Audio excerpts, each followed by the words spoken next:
Breitbart News tech editor Colin Madine joins senior editors-at-large Rebecca Mansour and Joel Pollack on SiriusXM's Breitbart News tonight, Thursday, to discuss Twitter's censorship of conservatives. It's shaking the tech world. Our own shithole is Silicon Valley, which we cover, and it's ablaze, declared Madine in response to the Project Veritas investigation which revealed employees bragging about censorship against conservatives. What James O'Keefe and Project Veritas captured are these Twitter employees and former Twitter employees speaking very frankly, very openly, because they've never had any consequences. They don't understand that any other worldview than theirs exists, talking about the ways that they censor conservatives, drive conservative thought off their platform, various tricks they use, how embarrassing it would be if other people find out, how if an account is interested in God, guns, and America, that it must be a Russian bot, so they drive them off the platform. It's just mind-boggling stuff. If I was to try to summarize it very briefly, what it boils down to is, 1. Them bragging about having systems and even artificial intelligence they're developing to drive conservatives off the platform or making them very hard to track in terms of following people, he continued.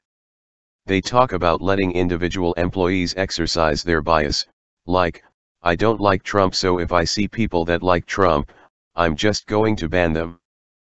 But to just briefly touch on probably the most important thing for people to understand, because it's the worst, is shadow banning. The idea of shadow banning is to make someone think they're a perfectly normal account, tweeting out, when in reality it's like they're kind of shouting into a black hole. No one sees their tweets, their engagement craters, their retweets crater. They do this to normal people like you and I, and they do it to major personalities, Madine explained. Some of the big names on Twitter experience this, and they can show it on graphs. You can see the graph nosedive. On Breitbart Tech we've been talking about this for 18 months. One of the pieces we put out today is, here are 5 pieces we've done over the past 18 months that say exactly what Twitter employees said today. So we've been on top of this, but now it's them glibly admitting it. Breitbart News senior editor-at-large Rebecca Mansour then pointed out to listeners that though Twitter is a private company, they have also become the public square online. Now I know that some people will probably say, now wait a minute, it's a private company and they have the right to do, Mansour proclaimed.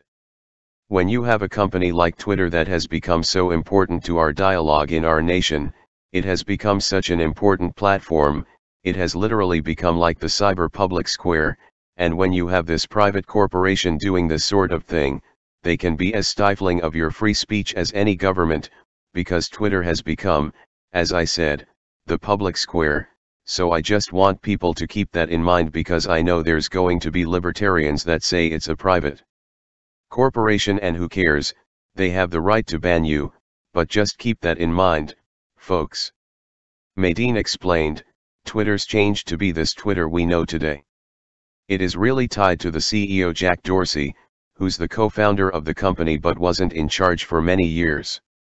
The previous CEO was very much a free speech supporter, and he fought internally for free speech, even though of course he's liberal like all of them, but he saw the value for his company in free speech. But Jack Dorsey came back in, brought a wave of progressive politics, and it's been downhill since. If anyone out there has always wondered why does Twitter not have basic functions like an edit button, or why is Twitter down regularly, or the pictures don't load, it's because instead of hiring more of those good engineers who build things and make cool things happen online, they're hiring censors to keep conservatives off their platform, and they're hiring censors to watch those censors and make sure they censor the right stuff, he concluded. If the ideas are so clownishly wrong, just blow us out in debate. But instead what you see is there can't be a debate, they have to shut down all discussion.